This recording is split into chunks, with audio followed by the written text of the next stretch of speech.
Sadhguru Jagi Vasudev is a realized master, mystic, and yogi.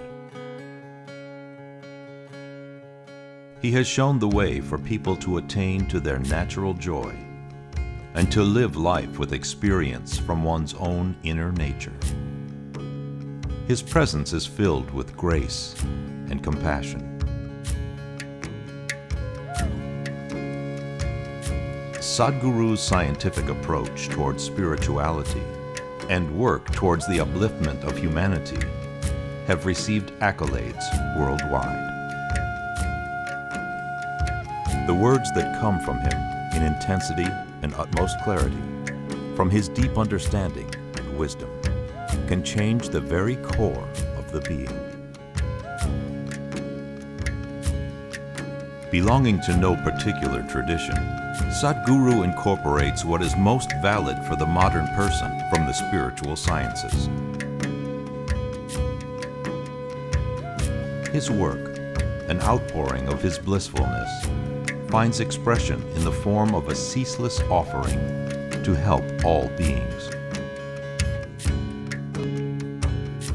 Available to all who are willing, Sadhguru's life is an invitation to the divine through individual transformation.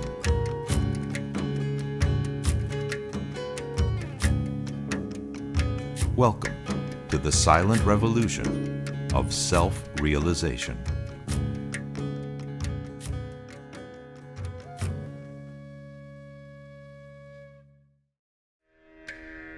In April 2009, Sadhguru conducted In the Lap of the Master, a special 3-day satsang at Isha Yoga Center. Music by Sounds of Isha set their very own tone, while an array of cultural programs added color and flavor. Insightful discourses by Sadhguru prepared the soil. Question and answer sessions allowed the participants to delve deeper into their spiritual quest. Powerful meditation processes made the spiritual seed sprout into an experiential reality. This video shares precious moments spent in the presence of a self-realized yogi and mystic. Enjoy a spiritual exploration that leads us from the profane to the most profound. Do we have maximum karma with people that are close to us? For example, our parents, our siblings, our spouses? And if yes, how do we deal with them different than others? Please repeat that. I didn't get the first part of the question. Do we have maximum karma with people who are close to us? Oh.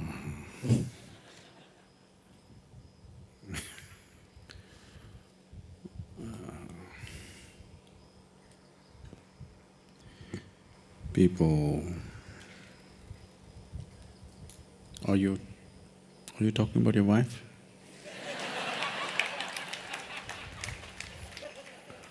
We kept her away from you for 6 months so that your karma could be reduced.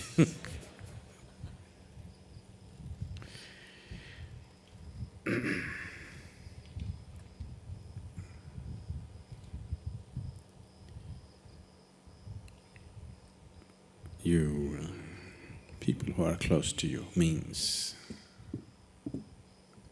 not necessarily, but generally.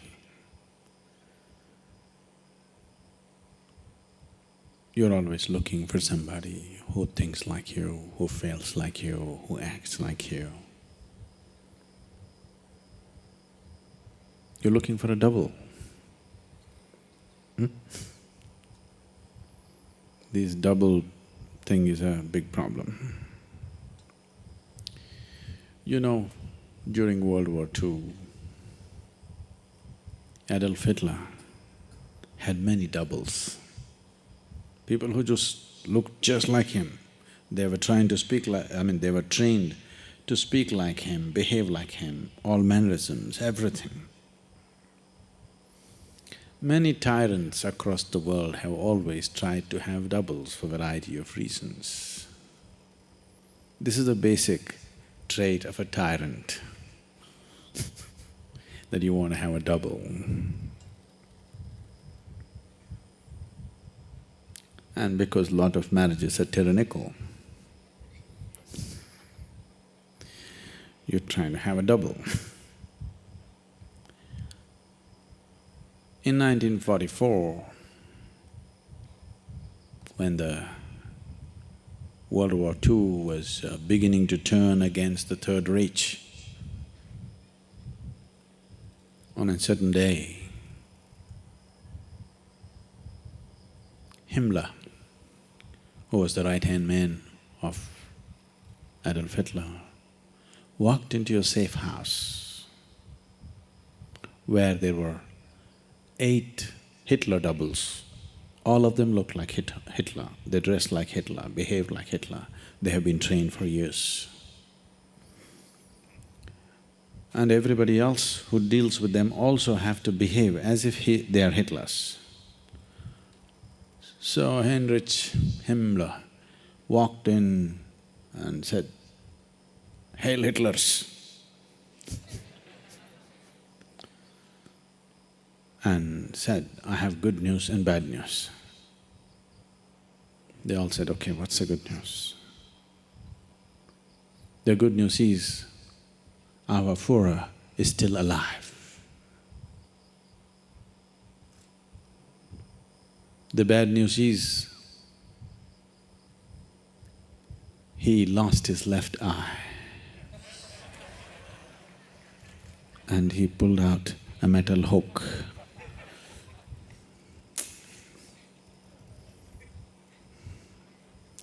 Once you're a double, this is a problem, you know. So whatever happens to the double has to happen to you. If they become miserable, you must become miserable. If you show joy on your face, you're finished.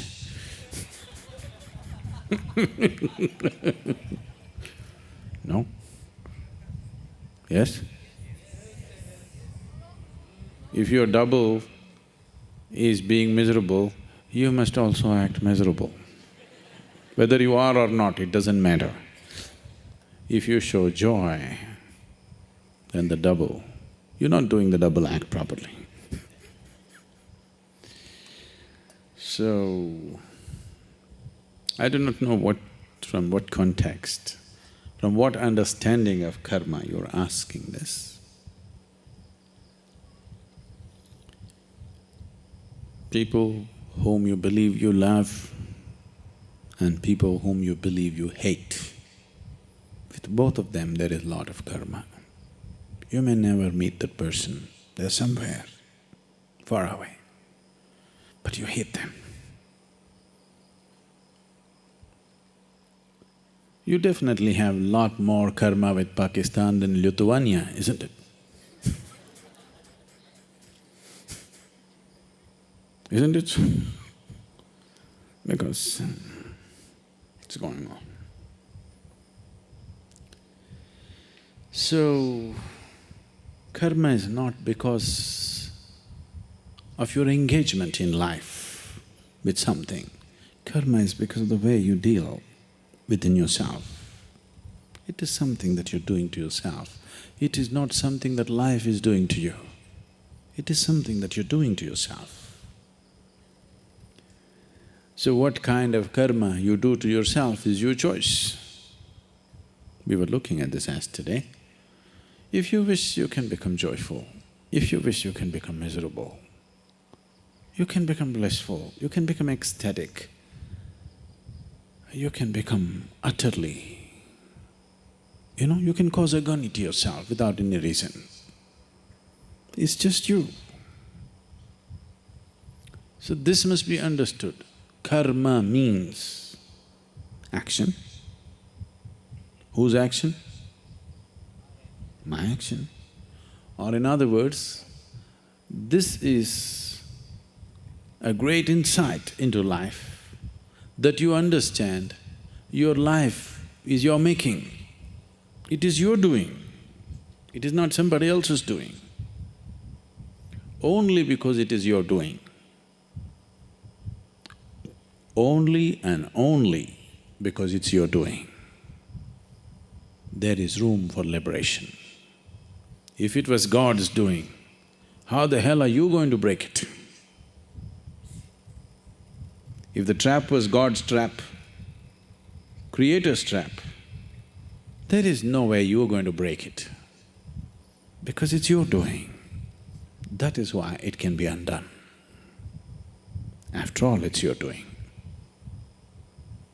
So, you can use somebody, people around you, either to break your karma, either to cause a karma of liberation or to cause a karma of bondage. Anyway, you're doing something always. You can't help that, isn't it? Physically, mentally, emotionally, energy-wise, something is happening with you all the time, awake or asleep. You cannot dodge that. If you're aware, you will cause karma of liberation. If you're unaware, you will cause the karma of bondage. You need not necessarily be married for that. You can simply do it. Sitting alone in a room for the rest of your life, you can create karma with everybody in the world. It doesn't take anything because it's something that you're doing within yourself. It is not an interaction with somebody. It is something that is happening within you. You are like a silkworm. Silk is a beautiful fiber and a fabric. But this is like a silkworm, using his own marrow. He's weaving a cocoon for himself. This cocoon is very important. It's going to kill him.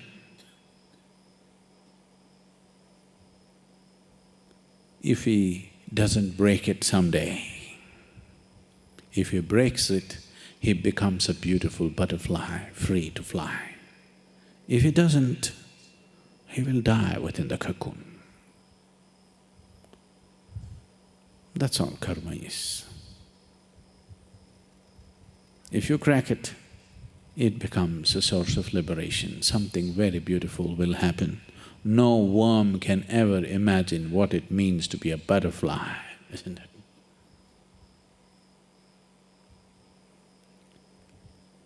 But if you die in it, then it becomes the greatest bondage because you died in your own cocoon, not somebody else's making, your own making. So, karma is not about somebody, whether close to you or far away from you, it's not about somebody, it is what you're doing within yourself. The very fundamentals of karma means it's my doing. Everything that I am is my doing. The moment you think, I'm having karma because of my wife, you miss the whole point. The karma is not because of her, the karma is not because of somebody else. The karma means my doing, my action. This is my creation. The bondage is my creation. So the liberation also has to be my doing. Somebody can help you, but this is an inside job. Because it's an inside job, a little outside help is needed.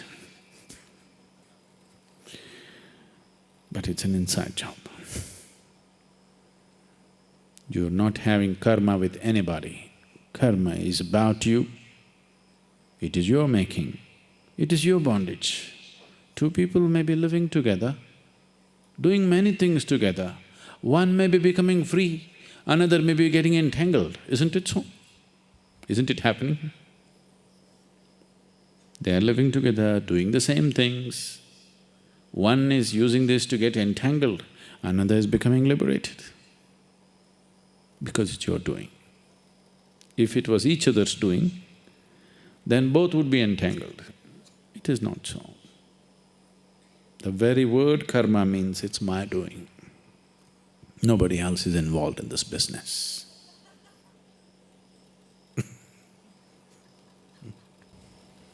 Sadhguru, fear of failure or fear of change gets me immobilized. How can I change it? Fear of change does what? Or fear of failure. It makes me immobilized. How do I change it? Immobilized.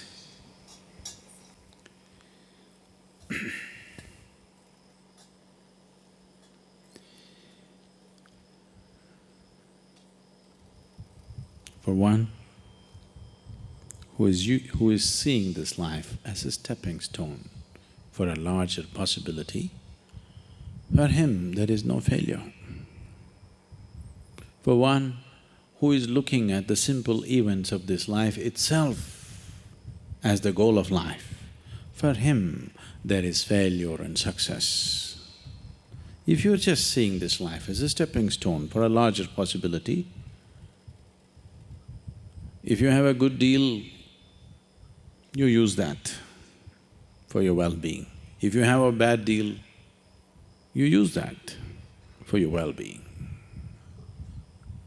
The economy was on the boom, when every fool could be successful. No, it didn't take much. When the economy is on the boom, everybody gets carried, isn't it? Now there has been a meltdown. Now it takes something else to be successful.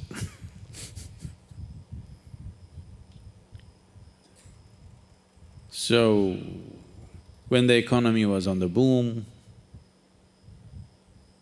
you could have brought a certain dispassion towards the money that's flowing in. Now the economy is down, the taps are all closed up. It's time to come, meditate, walk in the mountains. There's a lot of time.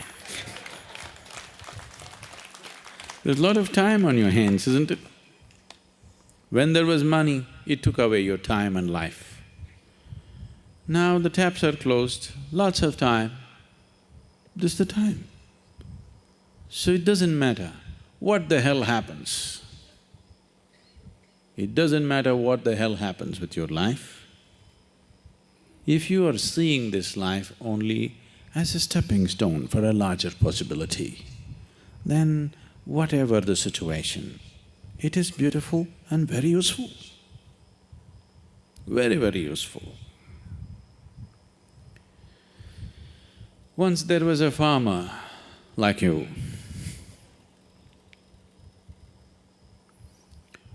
who was tired of various natural factors ruling the quality of his crop. So one day he called Shiva. It was a wild card entry.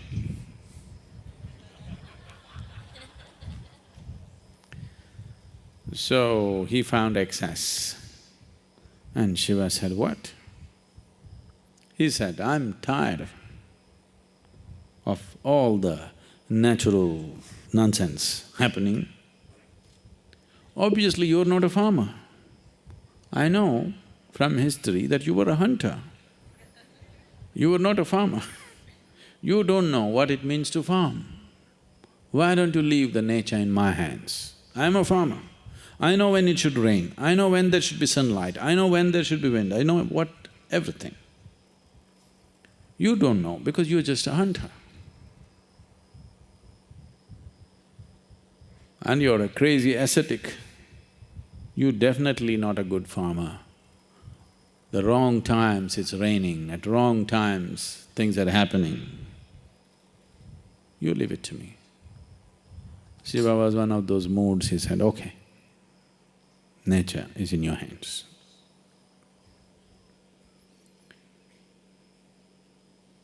Then the farmer planted his crop, planted a maize crop, rain, poke the land and see, okay, it's soaked up to 6 inches, stop. Then plough it, plant it, wait for 2 days, rain. Sunlight. Today I'm working in the field, cloud.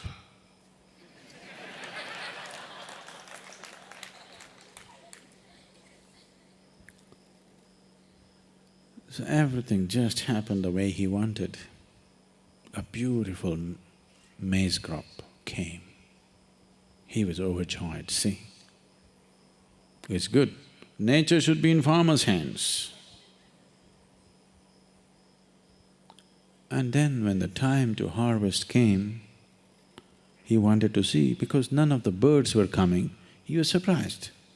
Because that also he said, no birds, no birds.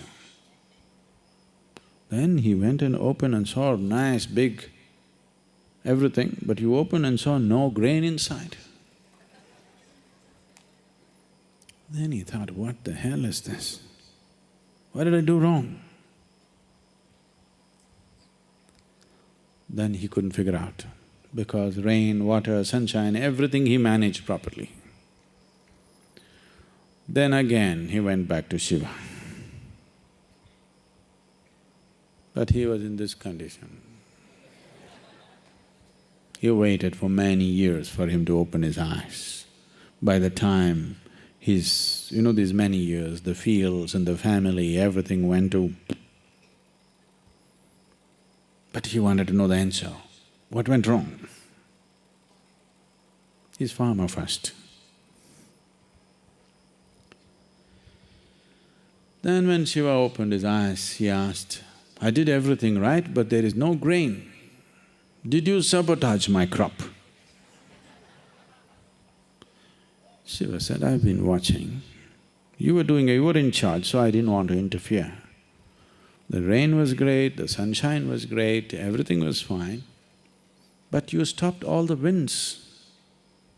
I used to always send fierce winds which would threaten your crop. But because the plants felt pushed and threatened, they put their roots deeper into the earth. So grain happened. Now you have great maize crop. No maize? So, various situations in your life, either you can use it to make yourself stronger and better, or you can sit and cry. This is the choice you have. Everything. It doesn't matter what happens. The most horrific event happened in your life, that also can be used for your growth and your well-being, if you have clearly seen the small events of your life. When I say small events, I mean your business, your marriage, your children, all those big things. All these things are just a stepping stone. This is not new to you, because in this culture, they put this into you for centuries, for millenniums. They told you, your life is about mukti. Your marriage, your business, your social life, these are all just means to get there.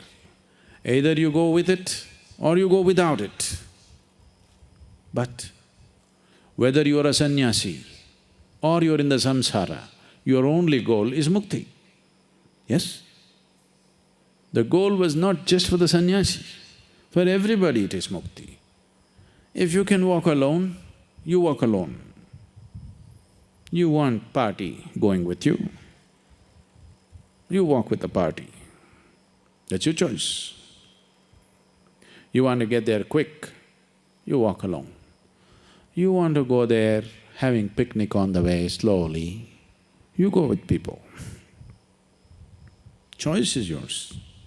But the important thing is, whatever the hell you're doing, there's only one goal. So if you have set this up, then all the events of life, everything is beneficial. The boom is beneficial, the meltdown is even more beneficial actually. It is also ecologically very good, the meltdown.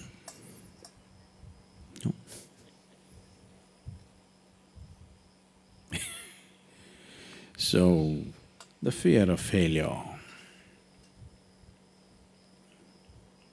Failure is bad enough. Fear is adding spice to it, isn't it? Success happens to you not because you desire it, because you earn it. Everybody desires it. It comes only if you're capable of it. No, I'm very capable, but… That's the but. I'm very capable, I was doing very well 5 years ago, but now… Yes, but now situations have changed and you don't know how to deal with it. That's all it means. If you have set a larger goal for yourself than just eating, breathing, earning a living, if you've set a larger goal for yourself, all these things are fine. Today you have a… I'm sorry to torture you with a reminder, 12-course meal. Tomorrow you have just dry bread. Both can be enjoyed, isn't it?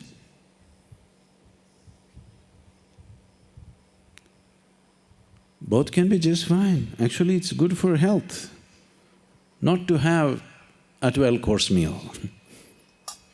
It's good for the tongue, it's good for the society to have a 12-course meal, not good for your body. Lot of people, by choice, they're having a simple meal. By choice, they're having a simple meal. If nature assists you, what is the problem? Suppose you can't afford anything else, you can always buy our Sanjeevani Ganji, you know. What are you laughing? It's very nutritious. And you can also buy a bottle of pickle. You can live on it for the rest of your life. Very nutritious, very good for your health. You live longer. You can even throw a Sanjeevani party. Why not? I'm sure you can make that much money, isn't it? No, but I can't pay my rent, I can't pay my electricity bill. You can come and work here.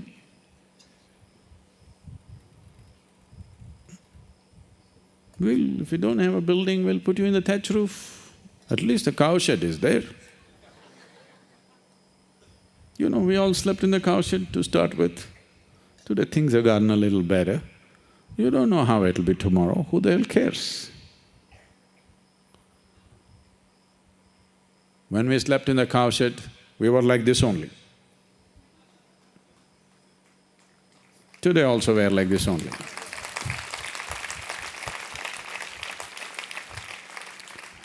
When we were in the cowshed, we were not like this. We were like this only. Now also we are like this only. Wherever the hell we go, whatever the hell happens, this is how we will be. Because success and failure is not in the volumes of money flowing into your life. Success and failure is not dependent upon the recognition that you're finding in the world. You're successful with life if you know how to walk with joy through hell.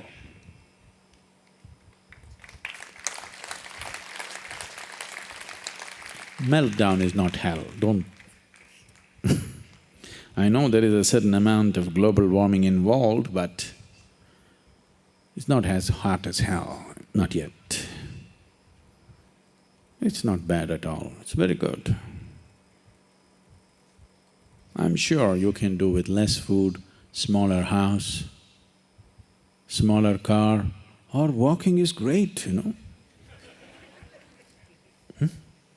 Walking is very good for health, do you know?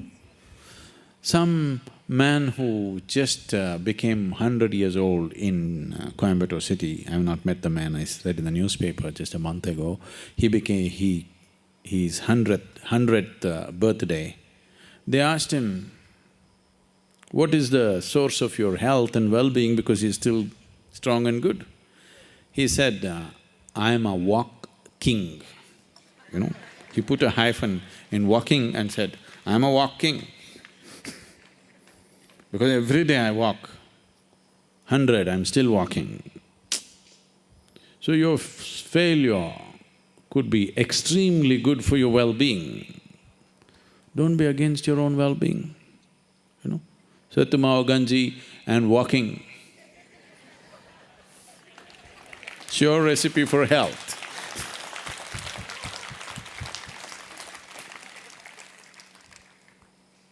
There is no such thing as failure. Failure is an idea, because success is also a stupid idea.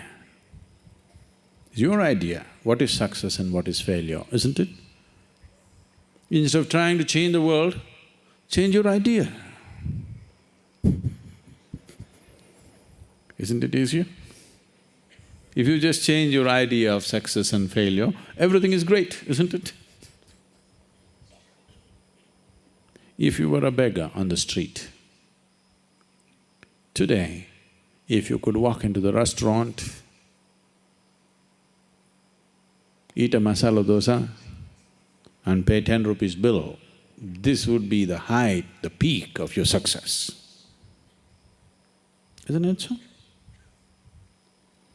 So, you've gotten trapped in social situations and it is not even your idea. Why am I crediting you with this? It is somebody's idea of what is success, isn't it? Don't become a slave to somebody's idea. At least have your own idea. You have no idea of your own. Don't deceive yourself.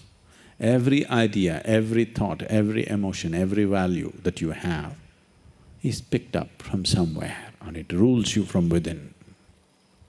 It rules you from within. Your religion, your society, your culture has trained you to believe that this is it. So the first and foremost success is that you are not a slave to anybody's idea. This is success. Whatever the situation of life, you're alive means you're successful, isn't it? No?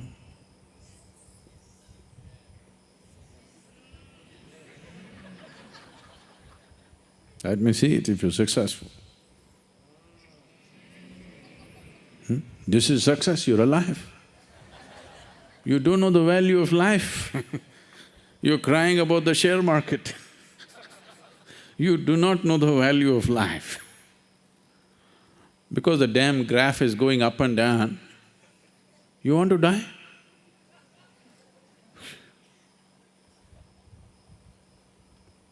No, but I lost so much money.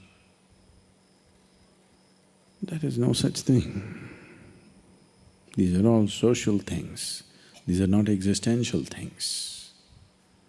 We created the society for our well-being, not to take our lives. Yes?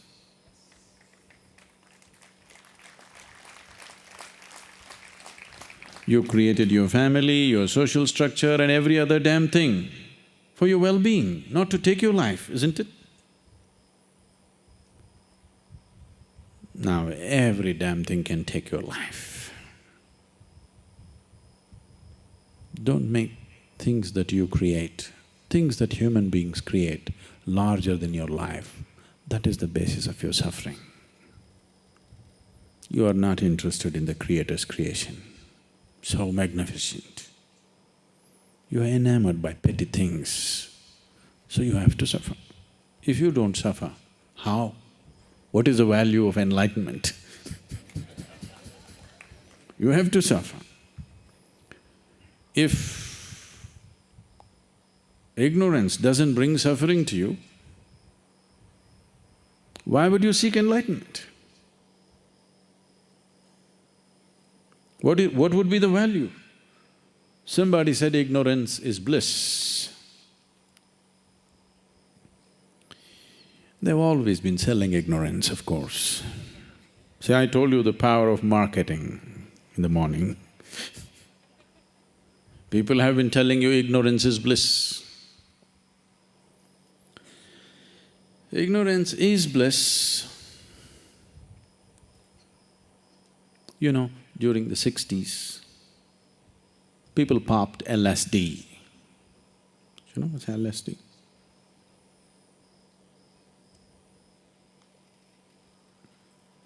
Love, sex and drugs. They popped LSD and they began to think they're superhuman. And they jumped off tall buildings because they believed they're going to fly. And they did fly. For some time. You know, when the Wright brothers flew, they were airborne only for 24 seconds, and that was a great feat.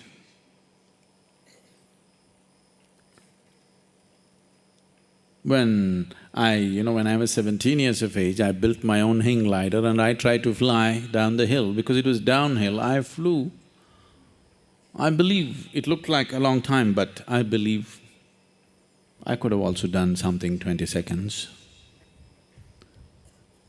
But then, when you realize it is not built to fly,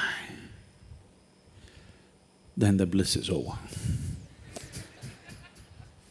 I came down with 2 cracked ankles, but these people who jumped off buildings, they were blissful in their ignorance, till you hit the ground, of course. So if ignorance does not bring suffering to you, I would be disappointed with life.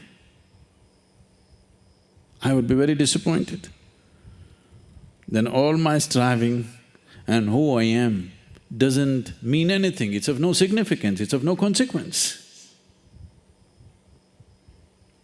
No. If you're in ignorance, you must suffer. This is not my wish, this is the way of life. Whether you like it or you don't like it, that's the way it happens. Sadhguru, all the cultures in the world, they have a common thing that they revere human life. Taking away your own life or somebody else's life is not considered proper. But if one is really suffering, one has got a bad deal in this life, then why can't just one, start a new game, end this one and restart the game? Is there anything wrong with that? So if I have a bad deal, don't I have the right to shut it up and come back again? If you have a bad deal with your job, you could just quit. If you have a bad deal with your marriage, you could just divorce. If you have a bad deal with the society in which you live, you can come to Isha Yoga Center.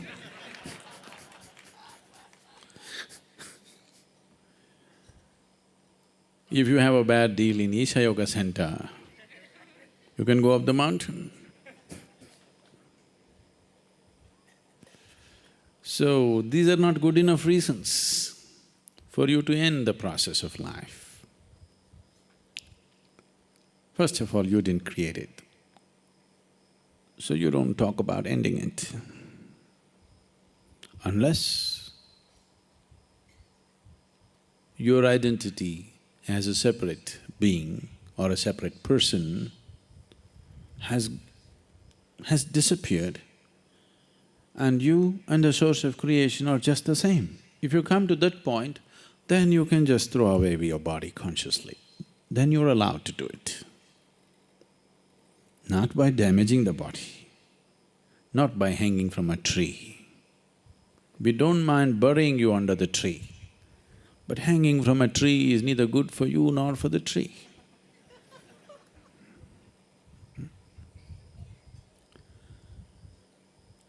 We already looked at this. whether it's a good deal or a bad deal, if you have a larger purpose, everything is a stepping stone. Everything is a stepping stone for your ultimate well-being, if you have set the larger goal. Every situation that you get into, you are getting so identified and caught up with it, now it feels like it's better to end your life.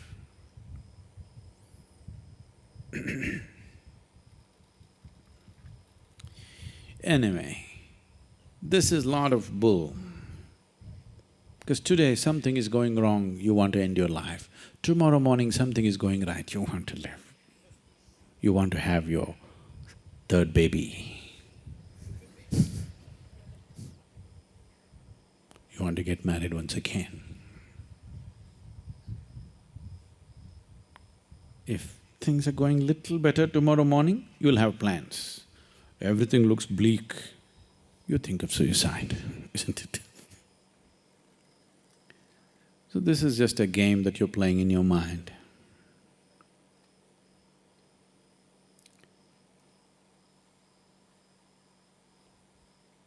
It once happened. A salesman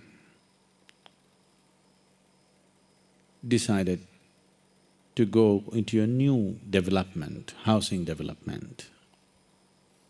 He thought no other salesman would have still ventured yet, because it's a new development. So he wanted to be the first one, be the early bird. So he went and knocked on the very first house that he saw there. A lady came and opened the door. Without giving her a chance, he just slipped into her house, took a lot of cow dung, fresh cow dung, from his bag and threw it all over the new carpet. And he said, "See, I have a wonder vacuum cleaner. You watch it. I'll clean this carpet without even leaving the slightest of odor. If I don't do it, I will eat every piece of this cow dung myself. I will eat it." So the lady asked, "Would you like some tomato sauce?" Because we still do not have electricity in the house.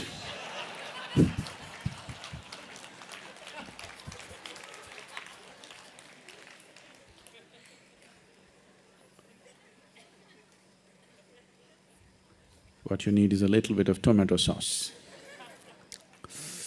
Tastes a little good, then you suddenly want to live.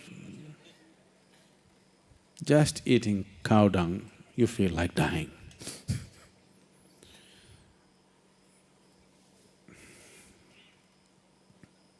You stood up and said, "Sadhguru, if you know what you're uttering, such nonsense should not come out of your mouth. There is no meaning to Sadhguru when you are wanting to end your life, because it's not worthwhile sitting here, that's what you're telling me. Is it? It's not worthwhile sitting here.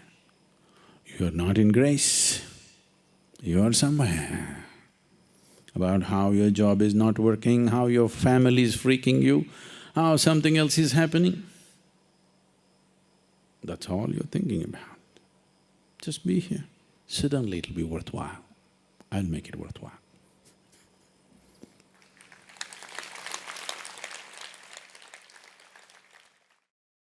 You are my perfect mirror, you show me what I'm not.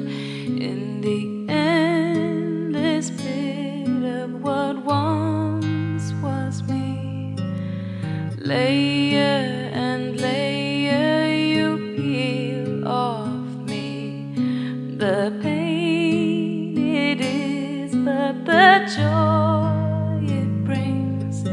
So thank you for showing me what I'm not, for showing me what I could be.